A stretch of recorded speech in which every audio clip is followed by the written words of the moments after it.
നടി ആക്രമിക്കപ്പെട്ട കേസിൽ പ്രതികൾക്കുള്ള ശിക്ഷാവിധി പ്രഖ്യാപിച്ചിരിക്കുകയാണ്. എറണാകുളം പ്രിൻസിപ്പൽ സെഷൻസ് കോടതി ജഡ്ജി ഹണി എം വർഗീസ് 1 മുതൽ 6 വരെയുള്ള പ്രതികൾക്കുള്ള ശിക്ഷയാണ് കോടതി വിധിച്ചിരിക്കുന്നത്. എല്ലാ പ്രതികൾക്കും 20 വർഷം കഠിന തടവാണ് വിധി പ്രഖ്യാപിച്ചിരിക്കുന്നത്. 50,000 രൂപ പിഴയും വിധിച്ചിട്ടുണ്ട്. 1-ാം പ്രതി വത്സർ സുനി എന്ന NS സുനിൽ, 2-ാം പ്രതി മാർട്ടിൻ ആന്റണി, 3-ാം പ്രതി B മണികണ്ഠൻ, 4-ാം പ്രതി VP വിജീഷ്, 5-ാം പ്രതി H സലീം, 6-ാം പ്രതി പ്രദീപ് എന്നിവർക്കാണ് ഇപ്പോൾ കേസിൽ ജഡ്ജി ഹണി എം വർഗീസ് ശിക്ഷ വിധിച്ചിരിക്കുന്നത്. അതിജീവിതയ്ക്ക് ഈ പിഴ ഒടുക്കുന്ന തുകയിൽ നിന്ന് 5 ലക്ഷം രൂപ നൽകാനും വിധിയിൽ പറയുന്നു. അതിജീവിതയുടെ വിവാഹ മോതിരം അത് തൊണ്ടി മുതലായി വെച്ചിരിക്കുകയാണ്, അത് തിരികെ നൽകണം എന്ന കാര്യം പറയുന്നു.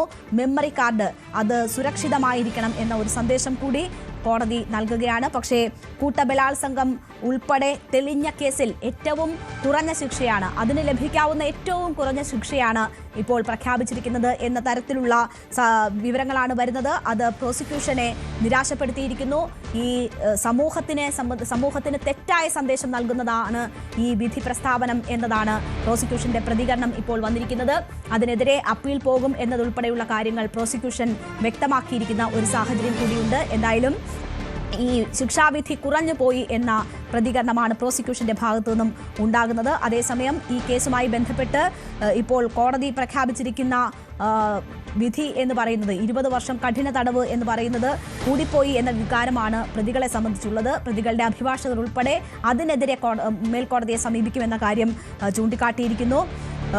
അത് പൊട്ടിക്കരഞ്ഞുകൊണ്ടാണ് ഈ വിധി പ്രസ്താവം കേസിലെ പ്രതികൾ ഏറ്റുവാങ്ങിയത്. കോടതി മുറിയിൽ കരച്ചിലടക്കാനാകാതെ 6-ാം പ്രതി പ്രദീപ്, ഒപ്പം തന്നെ മാർട്ടിൻ ഈ വിധി പ്രസ്താവം കേട്ടതോടെ കോടതിയിൽ പൊട്ടിക്കരഞ്ഞു തുടങ്ങിയ വിവരങ്ങളാണ് പ്രതിഭാഗത്തു നിന്ന് ലഭിക്കുന്നത്. അവർ എന്തായാലും മേൽക്കോടതിയെ ശിക്ഷ കുറയ്ക്കണം എന്നാവശ്യപ്പെട്ട് മേൽക്കോടതിയെ സമീപിക്കും എന്ന കാര്യം കൂടി വ്യക്തമാക്കിയിരിക്കുകയാണ്. അതേസമയം പ്രോസിക്യൂഷനും കടുത്ത നിരാശയാണ് ഈ കേസുമായി ബന്ധപ്പെട്ട് ഇപ്പോൾ ശിക്ഷാവിധിയിൽ പ്രകടിപ്പിച്ചിരിക്കുന്നത്. അതിജീവിതയുടെ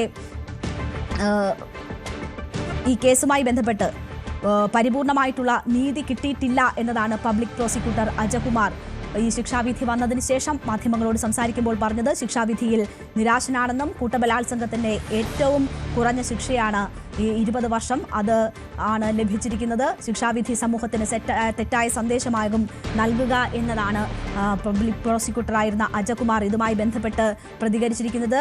ഈ കോടതി വിധിന്യായത്തിന്റെ കൂടുതൽ വിശദാംശങ്ങൾ വരുമ്പോൾ കോടതി ചൂണ്ടിക്കാട്ടിയിരിക്കുന്ന മറ്റു കാര്യങ്ങൾ, ശിക്ഷ വിധിക്കുമ്പോൾ കുറ്റകൃത്യം ഇരയിലും സമൂഹത്തിലും ഉണ്ടാക്കിയ ആഘാതം കോടതി കണക്കിലെടുക്കേണ്ടതുണ്ട് എന്നത് കോടതി ചൂണ്ടിക്കാട്ടിയിട്ടുണ്ട്.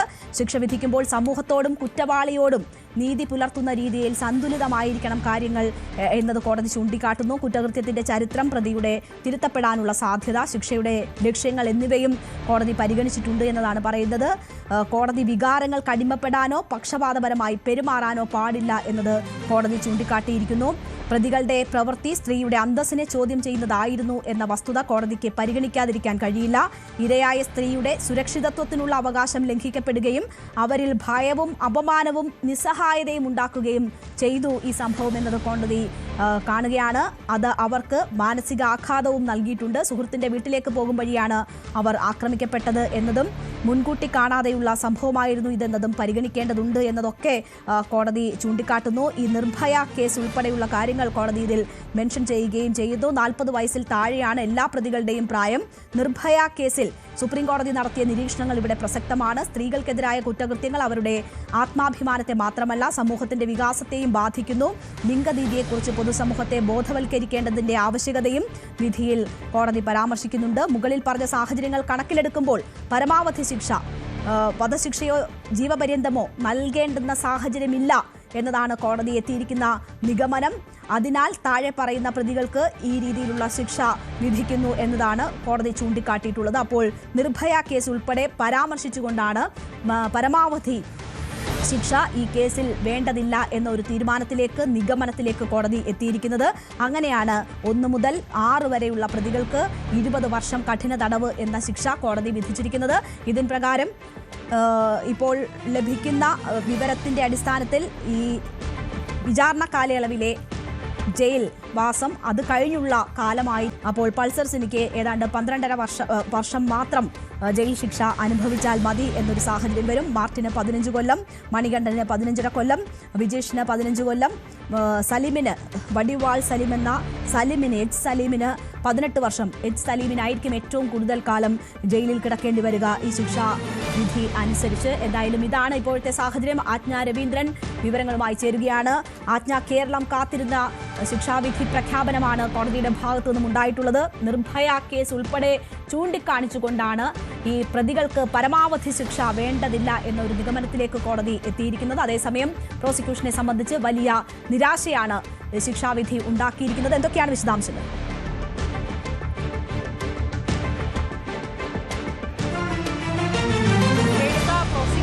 വളരെ നിരാശാജനകമായാണ് മാധ്യമങ്ങളോട് പ്രതികരിച്ചത്. പ്രത്യേകിച്ചും വളരെയധികം, അതായത് 8 വർഷക്കാലത്തോളം കേരളം കാത്തിരുന്ന ഒരു പ്രമാദമായ കേസിന്റെ വിധിയാണ്. അതിനെ ഇത്ര നിസ്സാരമായി കണക്കാക്കി എന്നുള്ള പ്രതികരണമാണ് പല ഭാഗങ്ങളിൽ നിന്നും ഉണ്ടാകുന്നത്. അതായത് ബലാത്സംഗ കുറ്റവുമായി ബന്ധപ്പെട്ട് ലഭിക്കാവുന്ന പരമാവധി ശിക്ഷ എന്ന് പറയുന്നത് ജീവപര്യന്തമാണ്. പക്ഷേ എല്ലാ പ്രതികൾക്കും 20 വർഷം തടവാണ്. അത് വിചാരണ കാലയളവിൽ ഇവർ അനുഭവിച്ചിരിക്കുന്ന ജയിൽ ശിക്ഷകൾ കൂടി ഇതിൽ നിന്നും കുറയ്ക്കും. ഇപ്പോൾ പ്രതികളെ കോടതിയിൽ നിന്നും പുറത്തേക്ക് ഇറക്കുകയാണ്.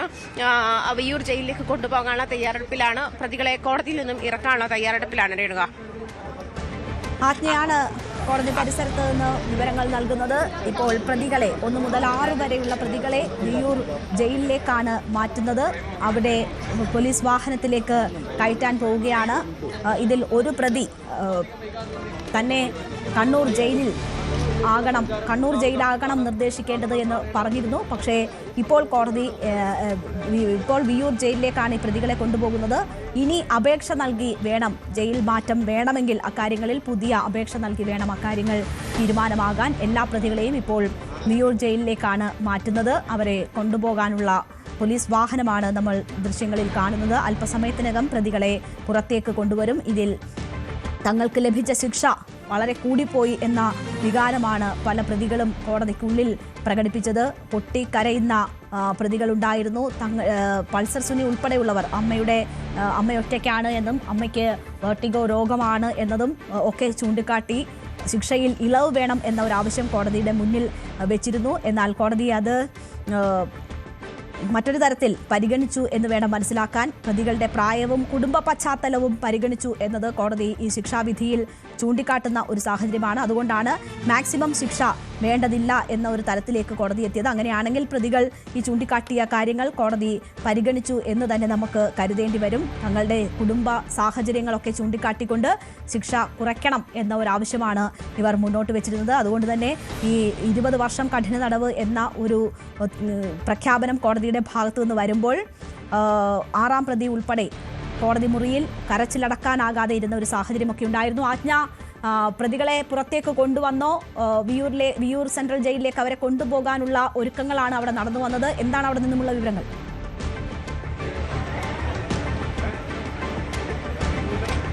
രേണുക, അല്പസമയത്തിനകം പ്രതികളെ പുറത്തേക്ക് ഇറക്കുമെന്നാണ് മനസ്സിലാക്കാൻ കഴിയുന്നത്. എന്തായാലും നമ്മൾ കുറേ നേരമായി ഇവിടെ ഇതുമായി ബന്ധപ്പെട്ട് വെയിറ്റ് ചെയ്യുന്നുണ്ട്. രേണുക സൂചിപ്പിച്ചതുപോലെ തന്നെ 6 പ്രതികൾക്കും കഠിന തടവ്, 20 വർഷം കഠിന തടവ് എന്നുള്ളതാണ് ഇപ്പോൾ വിചാരണ കോടതിയുടെ വിധി. അങ്ങനെയാണ്. അതേസമയം പബ്ലിക് പ്രോസിക്യൂട്ടർ മാധ്യമങ്ങളോട് പ്രതികരിക്കുമ്പോൾ ഇതിലെ വിധിയിലെ നിരാശ അദ്ദേഹം രേഖപ്പെടുത്തിയിരുന്നു. അതായത് ഈ കുറ്റകൃത്യത്തിന് ലഭിക്കാവുന്ന ഏറ്റവും കുറഞ്ഞ ശിക്ഷയാണ് കോടതി വിധിച്ചിരിക്കുന്നത്. പ്രതികൾ സാധാരണമായി അതായത് ഈ കേസിൽ ബലാത്സംഗ കുറ്റമുണ്ട് എന്ന് കണ്ടെത്തിയാൽ തന്നെ ഏറ്റവും ലഭിക്കേണ്ടത് മിനിമം ഇത്ര നൽകേണ്ടതുണ്ട്. അതൊരു നേരത്തെ പറഞ്ഞതുപോലെ ജഡ്ജിന്റെ വിവേചനാധികാരമായിരിക്കാം, പക്ഷേ അത്രയും നൽകേണ്ടതുണ്ട്. ആ ഒരു സാഹചര്യം മാത്രമാണ്. പരമാവധി ശിക്ഷ ജീവപര്യന്തമാണ്. അതേസമയം പ്രോസിക്യൂട്ടർ ഇതുമായി ബന്ധപ്പെട്ട് വാദപ്രതിവാദങ്ങൾ നടക്കുന്ന സാഹചര്യത്തിൽ ആദ്യഘട്ടത്തിൽ പ്രതികളെ കോടതി കേട്ടപ്പോഴൊക്കെ പ്രതികൾക്ക് മുന്നോട്ട് നിർത്താനുണ്ടായിരുന്ന കുടുംബ പശ്ചാത്തലമായിരുന്നു. അവരുടെ പ്രായം, കുടുംബ പശ്ചാത്തലം തുടങ്ങിയ കാര്യങ്ങൾ കാര്യങ്ങളൊക്കെ പരിഗണിച്ചുകൊണ്ടാണ് കോടതി ഇളവ് ശിക്ഷയിൽ ഇത്ര ചെറിയ ശിക്ഷ നൽകിയത് എന്നുള്ളതാണ് വ്യാഖ്യാനിക്കുന്നത് അങ്ങനെയാണ്. എന്നിരുന്നാൽ പോലും ഈ രണ്ടാമത്തെ പ്രതിയും ആറാമത്തെ പ്രതിയും കോടതി മുറിയിൽ പൊട്ടിക്കരഞ്ഞുകൊണ്ടാണ് ഇതുമായി ബന്ധപ്പെട്ട് ഈ കോടതിയോട് സംസാരിച്ചത്. അതേസമയം ഒന്നാം പ്രതി പൾസർ സുനി മാത്രമാണ് നേരിട്ട് ബലാത്സംഗം ചെയ്തത് എന്നുള്ള കണ്ടെത്തലായിരുന്നു ആദ്യഘട്ടത്തിൽ. കോടതി മറ്റു പ്രതികളെയും അത്തരത്തിൽ അവരുടെ ശിക്ഷ ഇളവുമായി ബന്ധപ്പെട്ട് പരിഗണിക്കേണ്ടേ എന്നുള്ള കാര്യങ്ങളൊക്കെ കോടതി പ്രോസിക്യൂട്ടറും തമ്മിൽ അത്തരത്തിലുള്ള വാദപ്രതിവാദങ്ങളൊക്കെ നടന്നിരുന്നു. ആ സാഹചര്യത്തിലാണ് നിർഭയ കേസുമായി ബന്ധപ്പെട്ട് നിർഭയയുമായി താരതമ്യം ചെയ്യേണ്ട കേസല്ല ഇതെന്നാണ് പൾസർ സുനിയുടെ അഡ്വക്കേറ്റ് കോടതിയിൽ ആ സമയത്ത് ഉന്നയിച്ചത് അങ്ങനെയാണ്. അതേസമയം നമുക്കറിയാം രാജ്യമാകമാനം സമാനതകളില്ലാത്തൊരു കേസ് അതിൻ്റെ വിധിക്കായി കാത്തിരിക്കുന്നു. കഴിഞ്ഞ 8.5 വർഷമായത് 2017 ഫെബ്രുവരി 17 മുതൽ ഇങ്ങോട്ട് ഒരു സ്ത്രീക്ക് നേരെ ഉണ്ടായിരിക്കുന്ന ഇത്തരത്തിലുള്ള അവളെ മാനഹാനിപ്പെടുത്തുന്നത് ഉൾപ്പെടെയുള്ള കാര്യങ്ങൾ, അല്ലെങ്കിൽ ഒരു സ്ത്രീക്കെതിരെ കൊട്ടേഷൻ നൽകി ബലാത്സംഗം ചെയ്യാനുണ്ടായത് അങ്ങേയറ്റം സമാനതകളില്ലാത്ത ഒരു കേസിന്റെ വിധിയുമായി ബന്ധപ്പെട്ട് സമൂഹത്തിൽ കേരളത്തിന്റെ സ്ത്രീ സുരക്ഷ എന്ത് എന്നുള്ള ഒരു ചോദ്യചിഹ്നമായി മാറുന്ന ഒരു കേസ് കൂടിയായിരുന്നു. അങ്ങേയറ്റം സൗഹൃദത്തോടെ ആളുകൾ കാത്തിരുന്ന, അല്ലെങ്കിൽ സമൂഹം കാത്തിരുന്ന ഒരു വിധിയായിരുന്നു. പക്ഷേ ജഡ്ജ്മെന്റ് സമൂഹത്തിന് വേണ്ടിയിട്ടാണോ എന്ന് ജഡ്ജി ചോദിക്കുന്ന ഒരു സാഹചര്യമുണ്ടായി. അത് ഈ ഒരു സാഹചര്യത്തിൽ തന്നെ അത്തരം ചോദ്യങ്ങൾ, അതായത് പ്രോസിക്യൂട്ടർ തന്നെ പറയുന്നുണ്ട്, ഇത് ഈ